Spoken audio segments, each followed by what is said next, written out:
All right, so I wanted to go a little bit into the informant contract stalking activity, and it'll be a thing where, like, I've seen people that I know, right, involved with it, and I saw some dude. He lives right over in my area. It's like a white guy. He's older than me, and this dude was following me around one day. This was like in Muskegon Heights, right? And I'm thinking, like, what is he doing way over here? He's not like, you know what I mean? And so I'm sitting there watching him, and then people don't know, like, with the contract stalking stuff, they have people posted up in certain positions. And this dude I thought was like the type of informant type guy that was an informant against the Detroit, a lot of the guys from Detroit that come to the Heights.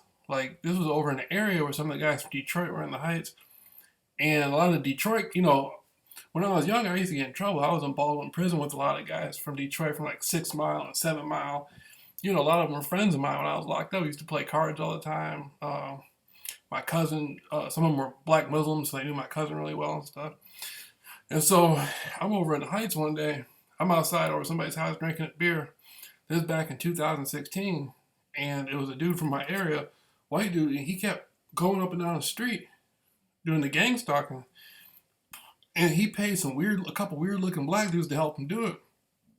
And the guys in the area over by the projects, uh, some of these guys from Detroit were coming into the area, and there was a big police thing, a big police bus, and it was so much gang stalker activity.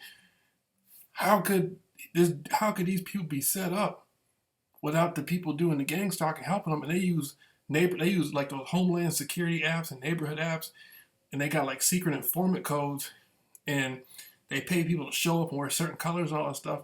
But the whole time, the people that are helping them do it, they're listening to their phone calls. They're trying to get a really big dope case so they can bust somebody. I mean, I got a friend named, we call him Bucky, right? We call him Bucky. His name's Darnell, and he grew up on the west side.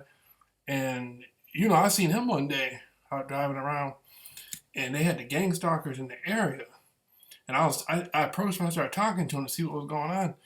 And he was like, oh, what's up, blah, blah, blah. And right after that, he got arrested. Same thing with Revell. Like, there's something going on with informants and contract stalkers.